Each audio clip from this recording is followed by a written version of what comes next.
The house is a system. Buildings affect energy use. The house can't leak, but it can leak a certain amount. Now that system's going to work harder. The more air we stop from leaking, the less heating and cooling we need. It doesn't matter if I buy the most expensive equipment. If I'm not airtight, I'm not really getting what I should be getting. You could buy the most expensive North Face jacket, but have the sleeves open and then all the air's coming up your sleeves and the jacket's really doing nothing. It's like putting a jacket on the outside of the house. But if I go buy a cheap windbreaker and I close up all the sleeves, I can save money and be warm at the same time. Absolutely. Absolutely. Welcome to 2026. Happy New Year, guys. This is the show that's going to take the guesswork out of your home remodel. I'm Pete. This is Gonzalo here with me today.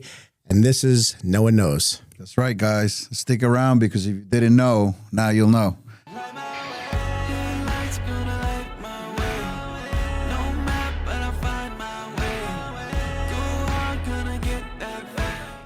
Pete, Happy New Year, man. And Happy New Year.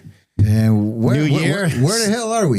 What is this? This doesn't look familiar. So listen, we had plans. God had other plans. All the power went out Right. on our block, and Long Island Creator Studios was able to help us out in a pinch and get us up and running at his studio. Thank you so much to James.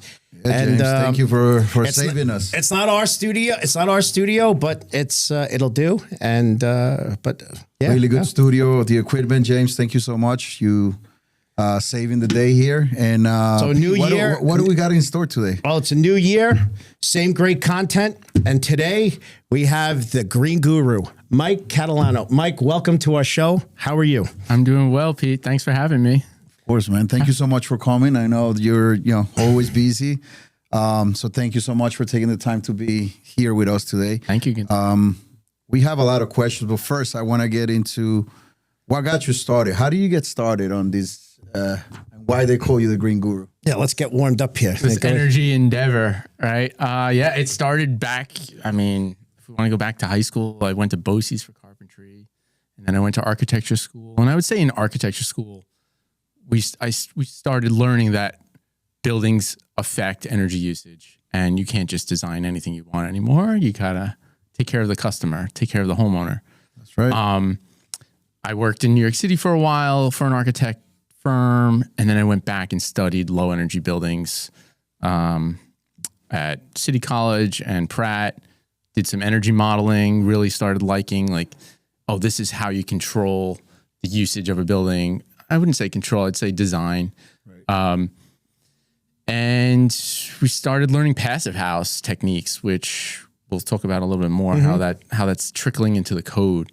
But then I worked for a developer who was really green-minded and focused on the impact of a building on its people who live there, the health, well-being. And that's what the energy code's about is the health and well-being of the occupants. So you started right out in the energy field. Yeah, kind of right out. I wanted to know, I love the way things look, right? Which is the aesthetics, but how does it function?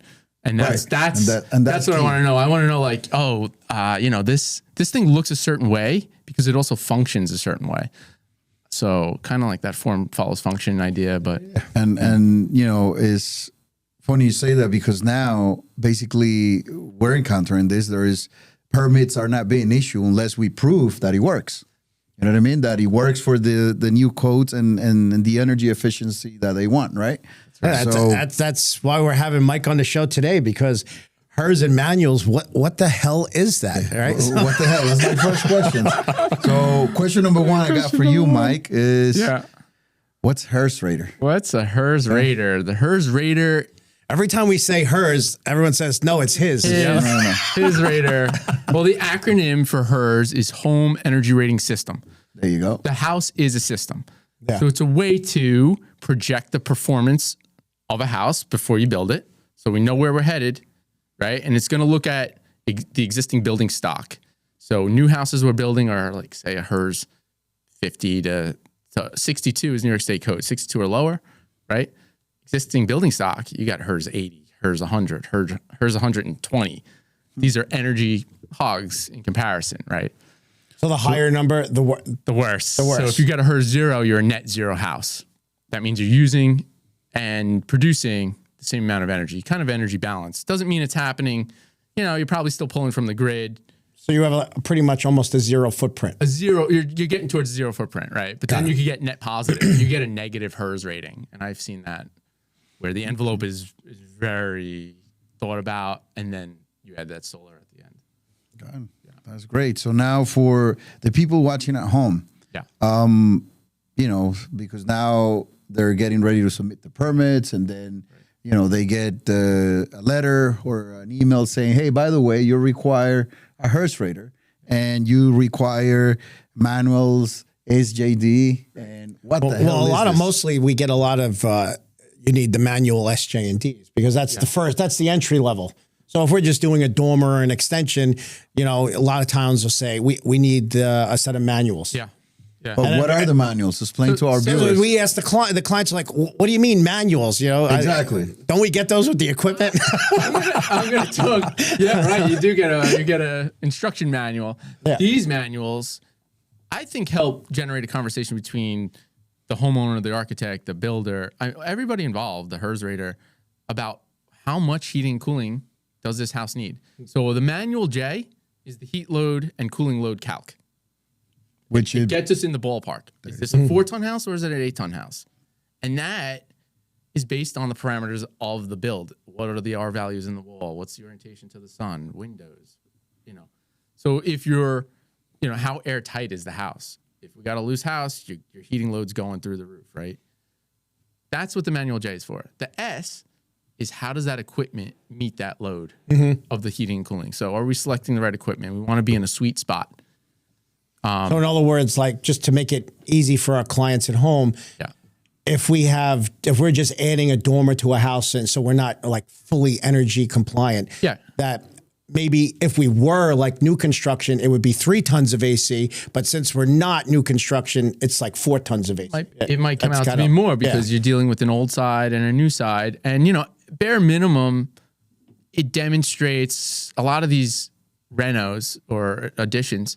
We have an existing system we're trying to reuse. Yeah. Can that existing system handle the new heat load? That's kind of what the town wants to know. They're not so, they are, they want to know. Making sure the boilers. They want to make sure the boiler, heating first, right? That's like, that's a code thing. Yeah. So. Yeah, because all the time, that's the first thing that the towns require is the manuals for what boilers in the house. Right. Yeah. And now let me just throw this one out there. So, okay, that's what the town wants, but let's, as a homeowner, right? Then how can this help me save money? Or where are my savings? And why do I need to care about how tight my house is? If I'm leaking air, if I have the right load or not? Because why do I care, right? So can you explain to our viewers and homeowners at home why it's so important that they have the correct heat load and that the house is efficient? So for the homeowner, the manual J, S, and the D are important for comfort in the house, and energy savings. I mean, your energy utility bill. So that's what they're gonna love. That's the one everybody loves. And it's a difficult conversation on these non-new construction houses because it's hard to model, but you get in the ballpark. At least we're in the ballpark, or at least we're getting close. We want the system to run long enough to remove humidity, but we also don't want the heating system to be running constantly and it never could keep up, right? Because it's undersized or something like that. Right. Yeah. I mean, Pete, you deal a lot with this when you're designing the new projects and stuff, whether it's an addition or a new home. So what I wanted to ask is, what will you say is the biggest opportunity when it comes to energy efficiency for a new home or a reno? What would you say? Listen, look into this, and I know pretty much on our contracts, you make the houses above what's needed. A lot of times, just because it's the way we build, right? Well, we have a standard on how we sell our projects. Yeah. So, but you're a standard. You're always looking into this. But Mike, what do you think is the biggest opportunity? When it comes to making the house efficient. I think doing these energy models for the past 7 years. I have to say it's air tightness and then it's insulation. So if we have a 3 ACH house versus a 1 ACH house, your heating bill is much lower on the 1 ACH house. That means 1 ACH means, okay, so first let's back up. The code is 3 ACH. The whole volume of your house in a snapshot, in a picture, leaves or leaks 3 times an hour. That's all the air in the house leaking 3 times an hour. It sounds like a lot of air. Oh, so that's all the air in the house Is allowed to leak 3 times an hour, and that's when it's under pressure or there's a temperature differential from outside to inside. There's reasons why that happens. We'll get into how you test that, but the more air we stop from leaking, the less heating and cooling we need, and the smaller the system can get. So you have the upfront cost of a smaller system, and then you have the operating cost of a more efficient utility bill. And it's air tightness and insulation. So it's pretty much like it doesn't matter if I buy the most expensive equipment. If I'm not airtight, I'm not really getting what I should be getting. So it's a combination of both. Yeah, right. I always say we focused on orienting the envelope first towards the sun, proper orientation. Then we work on the envelope and make that envelope a solid thing. So ultimately, the end goal years from now is to neutralize that envelope so it's not losing any heat or not gaining any heat when we don't want it. We only want heat to be gained in the wintertime in our climate.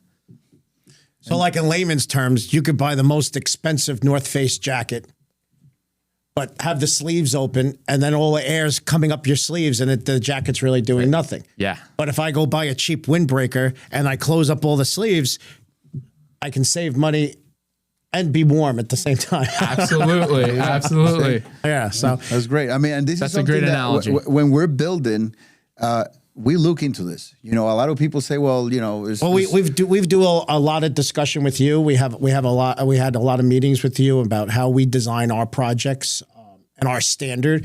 I mean, our standard project that we sell, we house wrap it with a really good house wrap, and then we do a 3/4 rigid foam exterior. A lot of guys don't do that. I commend you on that. We tape butyl tape all of our windows to stop the airflow.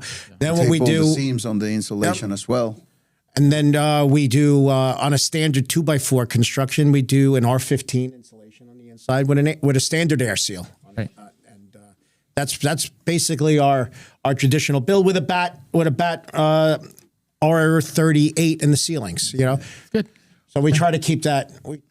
We try to keep that as our standard when we sell our. I think the best thing you're doing in that conversation that you described is the exterior insulation by far, because you're stopping all the thermal bridging going through the studs. The rigid on the The exterior. rigid of the on the wall. exterior. Yeah. Oh, yeah. And let's you know, That's like an R5 on the outside. R5 on the outside. we'll put it out to numbers. Some people say, well, you're not the cheapest builder. You know, and why? Well, there's many reasons why. Because we have gone out of our way to learn the proper way to eventually save you money. You know, like we're building something that is energy efficient. So it's not just what you're paying right now. We're building it right, which is, you know, the reason why you had many conversations with Mike about how can I make my houses more efficient and without breaking the bank. So yes, you might pay a little more. We pay a little more to have that 3/4 rigid insulation on the outside to gain an R5 value, but in the long term, is saving the customer money because his houses are more efficient. And our system works until, and we'll get into it, but it works until we have to start doing blower door tests, which we'll get into soon. Yeah. But yeah, I mean, that's a whole nother level of PERS rating. Because I wanted to say your air seals are top notch, by the way. Thank you so much. We try to make your job easier. So. Yeah.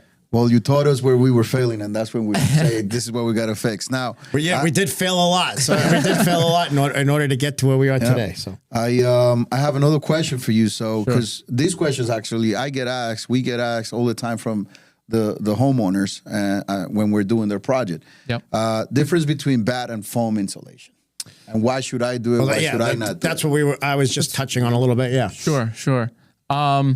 Listen, the foam is trying to do double duty. It's trying to air seal the plywood sheathing, where the bat is just trying to resist energy loss or energy gain through, not through air loss. So if you do bat, you need an air seal. a real, a really really good air air seal. seal. Yeah. And you need it on, preferably both sides of the wall, the plywood side and the sheetrock side with that. With the spray foam, the goal is to air seal the exterior envelope to the best of your ability. But, it's all about how that air seal is applied. Are they just filling the bays, or are they actually also air sealing the studs? Right. Where that becomes very important is like in a traditional dormer, you're just putting a second story on a home. The first floor stays existing. Really, a HERS rater doesn't come into play so much in that part. It's just the manuals.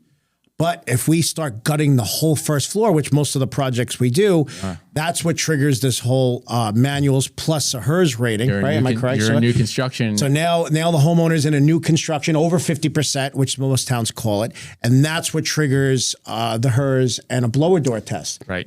And at that point is when we have to introduce spray foam, to stop that air infiltration that you were talking about, right? So can you explain to us, or the people, our viewers, on how that really works, like how we're really stopping the air filtration and why it's necessary? Yeah, sure. So, to back up a little bit, the HERS rating is a system, and the system is not just a simulation. The HERS rater has to go out to the site and verify that the installation was insulated right. And if it has changed, the model needs to change. And part of the HERS rating is this little bit of commissioning piece, I would say, like similar to like commissioning an HVAC system. And there actually, you could go deeper.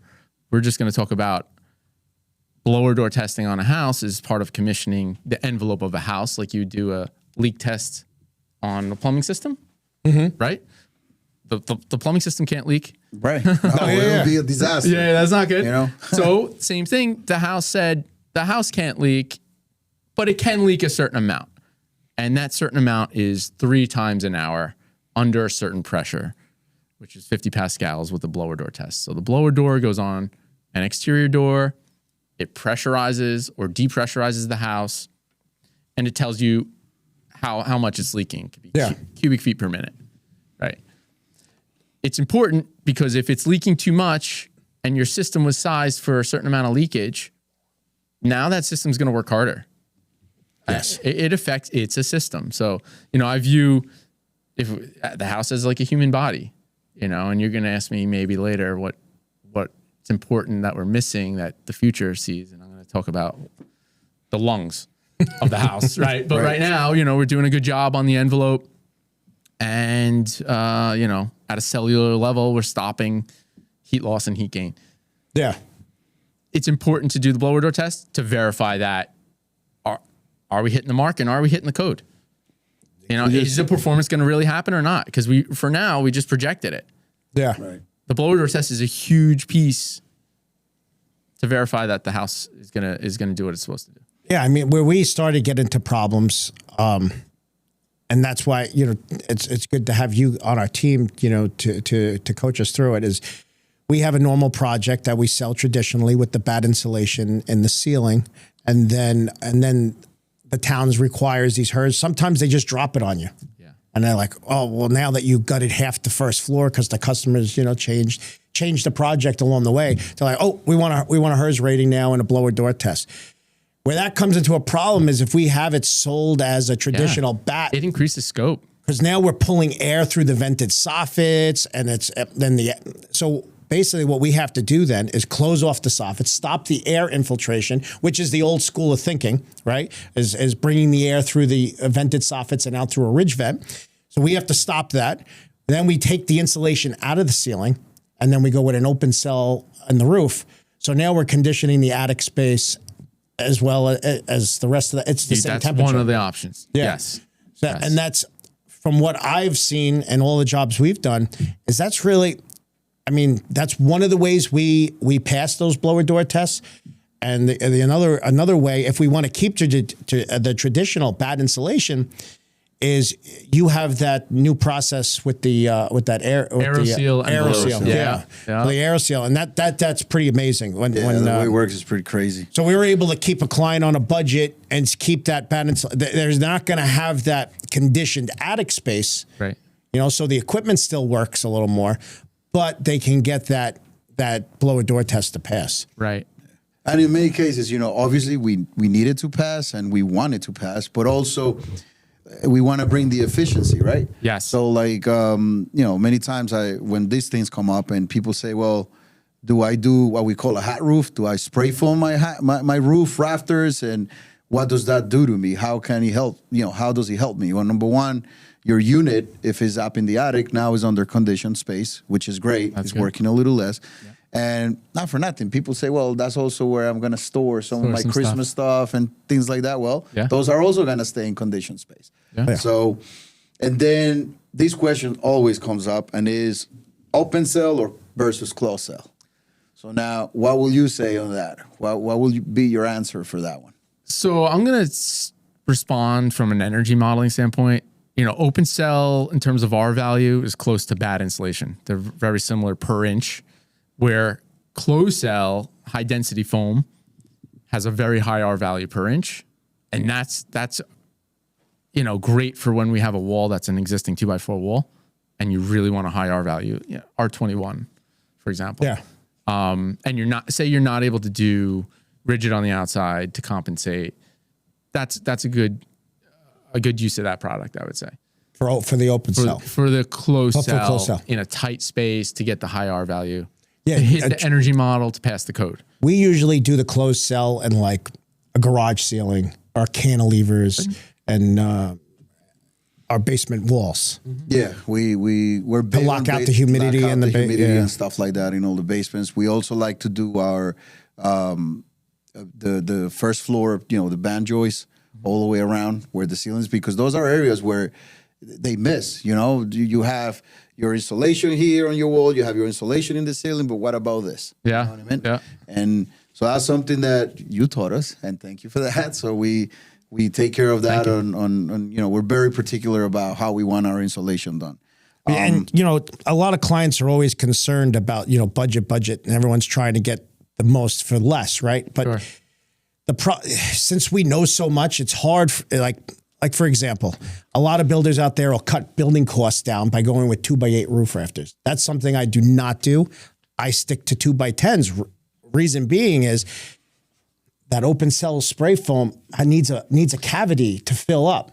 And since all these towns, you need a lot of open cell to hit the mark. So what happens is if you have a 2x8 roof rafter, then you don't have enough cavity to fill it with open cell. So it becomes an issue. So that's why we do all of our jobs are 2x10 construction, just to have that cavity to fit that. Sometimes we even go 2x12, just depending on what what we're really calling for and what type of insulation. We use a lot of R38 open cell, right? So that's what we traditionally. You see a lot of our. I verify it. Yeah. And then I'm gonna go to another question, Mike, Sure. because this also, people want the efficiency, but they also listen. I'm renovating this house because the family is increasing. Now I got 3 kids or 4 kids or. My mom is moving in because we need to. And this one comes up all the time when we hit insulation stage, and is, what's the best insulation I could use for soundproof? Soundproof? Because they don't want to hear the kids screaming and yelling. They want to be able to watch TV. People are working from home now. So this is becoming a thing for like exterior walls. Non-energy related, just so you know. In the energy model, any of the interior walls or interior partitions are not in the model. But from my understanding, mineral wool, best for interior walls. For interior walls, our biggest thing now is clients, because they work from home, is we don't want to hear the outside noise. So when I'll say one more thing, sound travels through air. If you want to make that room tight, you should make the room tight to stop sound as well. So you could do mineral wool, make the room seal the. We use a lot of 5/8 sheetrock. Right. You could also put a resilient clip. There's things you could do. Yeah. You could do 2 layers. Yeah, and we've been learning ways on how to double frame. Like we're reframing our office for some private offices now, and all of the interior walls we double framed, so the studs are independent. They don't, so the sound doesn't go through the stud. Yeah, it's we're gonna test it out and see how it works. Hopefully, it works. but the biggest thing is these exterior walls. We get these customers that are like, we live on a corner. We don't want to hear the outside. And we had the one customer where we spray. I'd say your rigid helps with that too. So we did the rigid and air sealing. strange situation. He wanted a spray foam. Okay. It wasn't required. He just said, "I want it. It's what I want. I want everything to be." We did a 2x4 wall efficiency," and filled with said, closed "All right, cell. Yeah. So we'll do what you want, and obviously all the inspections passed and everything. But then he started experiencing that the sound was just coming right through everything on the outside. He was hearing everything. Wow. And then, came back to us say, well, what's happening here? I thought the foam was going to help me make it all, soundproof. In his case, it did not, So his house is super efficient. He tells me about his AC unit on 100-degree weather kicking on only for an hour and a half during the day, just because that's all he needs. Yeah. Holds temperature. But when it comes to noise, and it doesn't stop the noise from the outside. So is that something that, what can you tell us about that? Is that a Well, I think you problem? did your own building science test that, rigidity doesn't stop sound. You need something that absorbs sound or reflects the sound. So then we go back to We came up with that. Well, no, we came up with that. Well, yeah, mineral, but we do came a up with rain that screen. flash and bat. We call it. The flash and bed. So we do 1 inch of closed cell, and then we do That should help. an R13 bat on top of that. Right. And then that gets us to the R value, and that's also been helping with clients, Yep. with the sound. But you helped us design something like that works. So, and we meet the code with that too. Yep. Yeah, you exceed it. Yeah, Potentially. we pretty much always exceed the code. Mike, I got another one here. Yeah. So people, we're required to do an air seal, but then you come in with your for those existing homes that those parts that we don't touch of the house. Yeah. But now the inspector of the town drops it on us. Now you need a door blower test. Right. And now Blower you need to pass with this certain ratings. You have a solution for, not everyone has the budget to say, you know what, then let's demo the rest of it. Let's do it all to whatever Right. they're asking me for.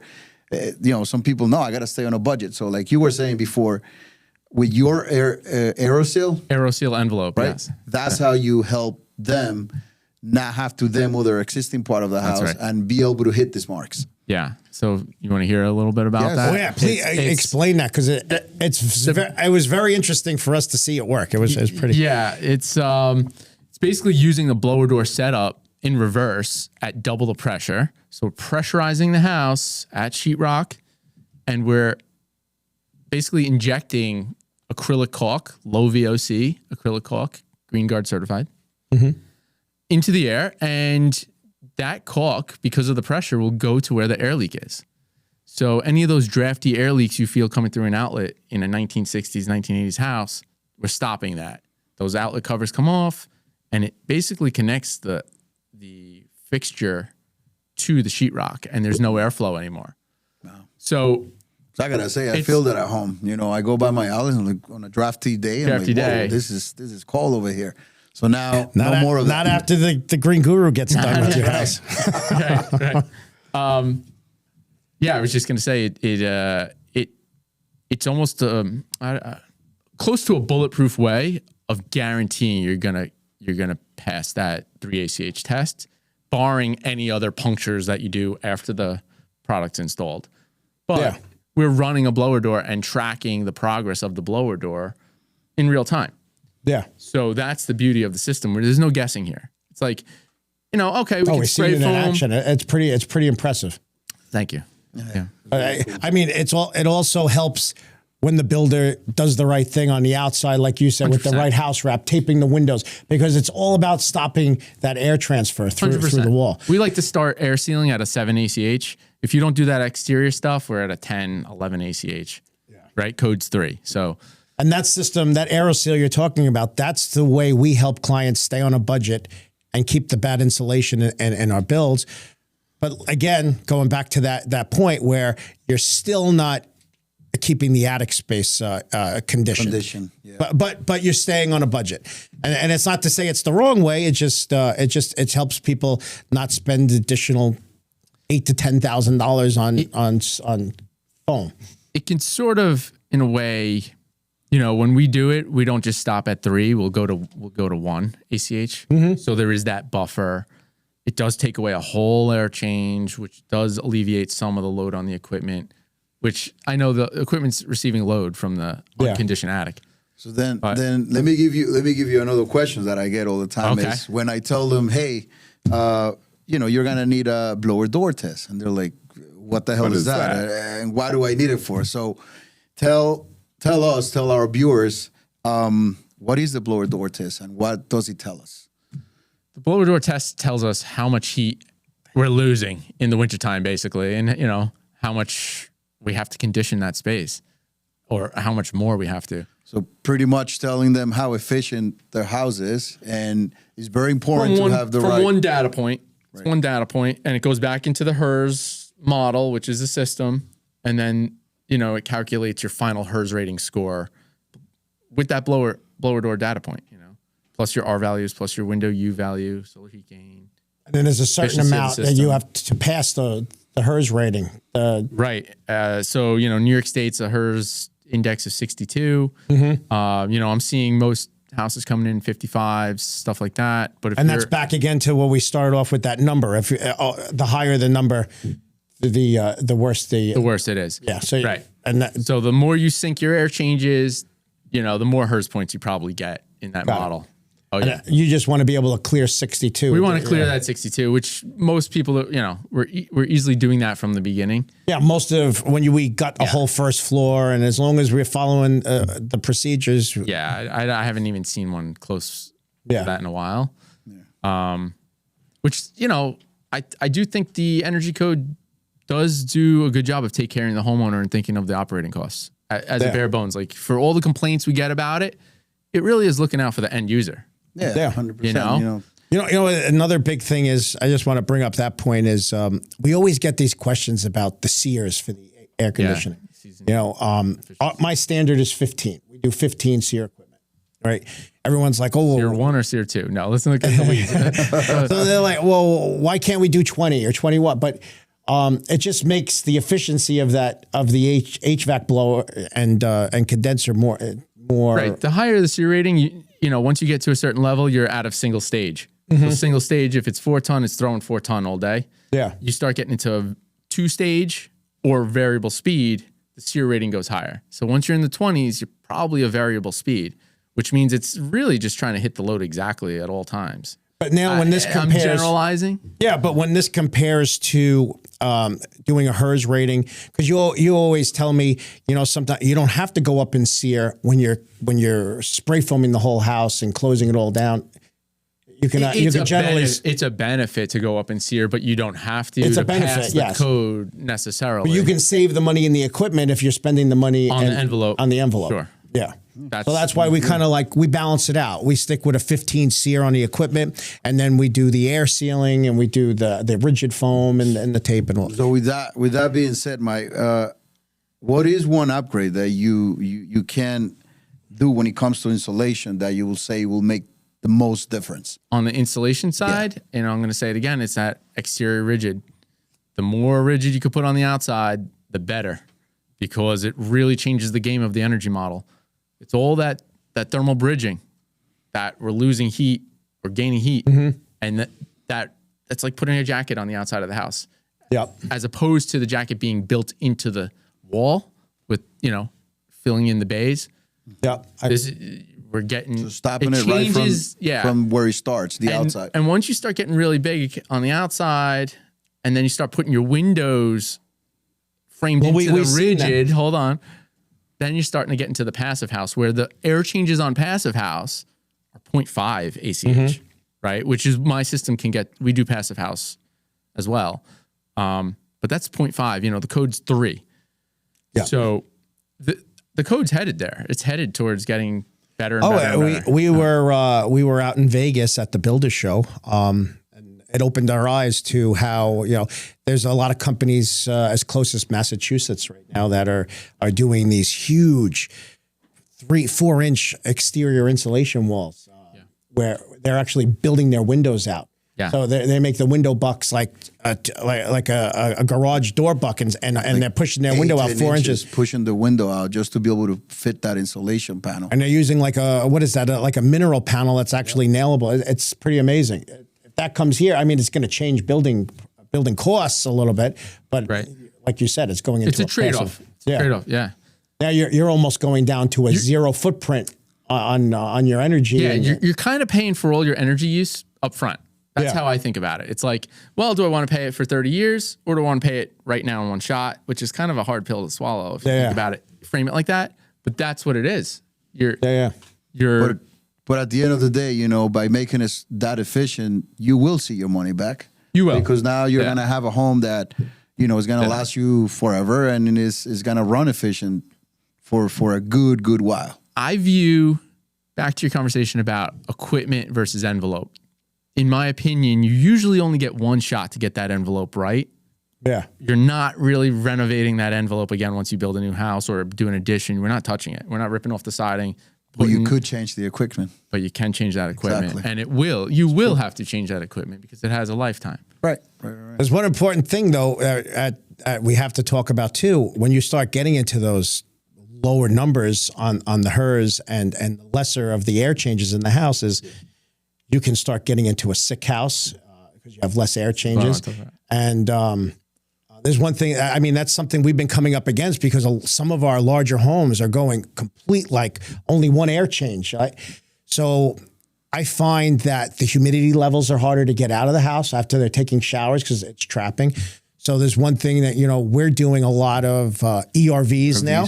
Yeah. And we're finding that we have to put the bath fans on timers for 2 or 3 hours a day that they all come on and shut off just to evacuate air out of the house because it's not leaving. Yes, that's it. So it's crazy because, we make it efficient by making it so tight that you're not letting anything in. But now also could bring a problem if you're not letting anything out. And so the old school way was, the house or the construction needs to breathe. And the new school way is, the house needs to breathe. Not necessarily the construction part in certain times, right? Yeah. But the house still needs to breathe. And I think, one of the things that we have to focus on is bringing in fresh air and exhausting stale air. And that's at the kitchen hood. The kitchen hood should also have a fresh air intake coming in now. Well, that's another thing we just we've been stumbling on this year. This year is we've been getting down into a one air change house, which and now we're putting in 60-inch wolf ranges with and the hoods are actually sucking too much air out of the house. You're doing a blower door test. Yeah, with the hood. That's what you're doing. Exactly. It's 1600 CFM. The house probably leaks. So now we actually have to put relays on the hoods to actually put makeup air into the house. Yeah. Otherwise, like we had the one customer where every time he puts the hood on, all the doors slam in the house. It gets so tight. That's it. Or you open up a bedroom door and you hear 4 other doors shut in the house. That's wild. Yeah, it gets wild. Yeah. Yes. So you got to be careful about that. That's the higher end of the spectrum. I mean, that's like complete closed cell, complete everything closed cell spray foam. It's pretty crazy. And my air seal because I do both. I mean, we end up air sealing spray foam houses all the time. Yep. Yeah, because it's needed. Well, now it's mandatory now. Once we start air sealing these, it happens over 50% in new construction where we have to start adding ERVs. And yes. And the people at home, explain to them what an ERV actually is. Yeah. So look, the code, no matter how you get there, spray foam, air seal by hand, aero seal envelope, closed cell, doesn't matter. If you're 3 ACH, you need mechanical ventilation, the code says. It's just how you do that mechanical ventilation kind of matters.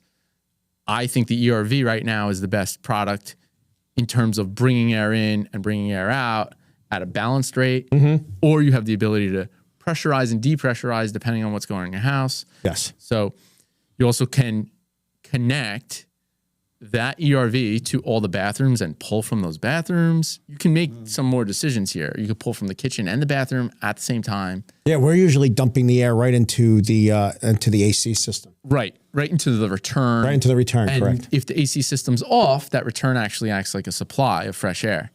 Correct, yeah. But if it's on, it's circulating that fresh air throughout the whole house, which is beautiful. I think I put an ERV in my own house. I'm not a tight house, although I should be, because it's a 1960s house. Yeah. I find the air quality is better. Oh yeah. I have a filter that I change. Yep. So yeah, I find now in some of our houses that we're doing more returns in each bedroom. I mean, it's a little more money on the AC side instead of the traditional way with one central return. We're doing them in the bedrooms.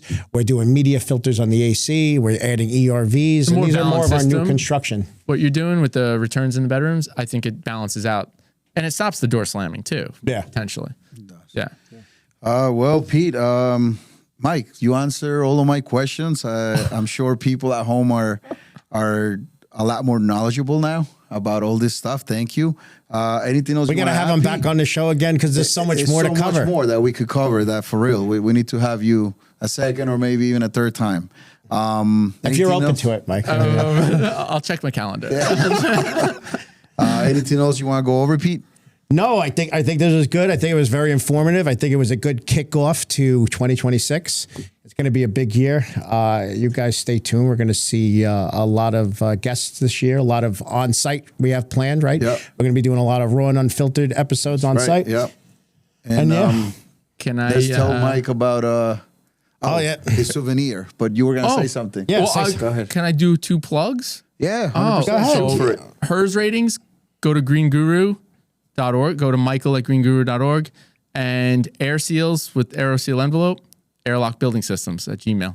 Yeah, and then we're going to put Mike's info in our descriptions on our YouTube channel, and you'll be able to get in touch with him for anything you guys need at home. And Mike, listen. What? This mug, it's traditional with all of our guests that we have on the show. We give a no one knows mug, so you can always remember us. That's right. And, when you're drinking that coffee, making sure that I love it. Make sure you bring it back so we don't have to give you another one. Thanks a lot. Thanks, guys. But yeah, guys, that was our show. It's going to be a great 2026. If you like what you've seen, like what you heard, please like and subscribe and share our show. It means so much to us. That's right, guys. Thank you so much. And if you didn't know, now you know.